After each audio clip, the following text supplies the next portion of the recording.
Kuvyara ku rugero ni igikorwa kiraba umuryango wose kuko kiba ku neza y'umuryango, ariko ahatari hake bigaragara ko abavyitabira ari abakenyezi gusa nk'uko tubibwirwa na muganga Sabimana Janvier asanzwe akorera muri ico gisata. Abakenyezi baherekezwa n'abagabo babo ni bake kandi tugerageje kuja turababaza kuko kenshi turabibabaza no mu vyo dusanzwe twandika ngaha muri bino bitabo navyo nyene birimo.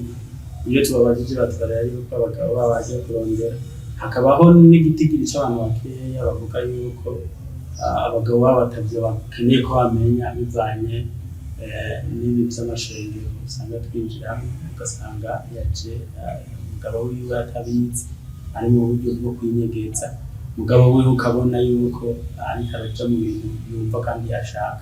Kubwiwe ahamagarira abagabo kwitaho ibijanye n'irondoka rijanye n'amagara meza, agasaba leta y'u Burundi kuza barahimiriza abagabo biciye mu makoraniro. Akenshi iyo bagiye kwa muganga bubanza bakabivugana nabo bubakanye, ivyo birafasha cane kugira ngo noneho naho yo muhamagara kugira ngo bajane kwa muganga bashobore kujana, kandi iyo bajanye nk'aba bagabo iyo bari mu marigara baravugana.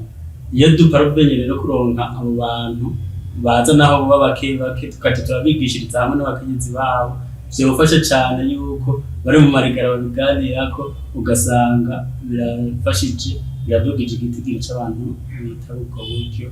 Izo nyigisho zishikira abagore kenshi kurusha abagabo, iyo ni intambamyi kuyikosora nako iragoye no gukosora mu gihe bigishiriza mu kibano.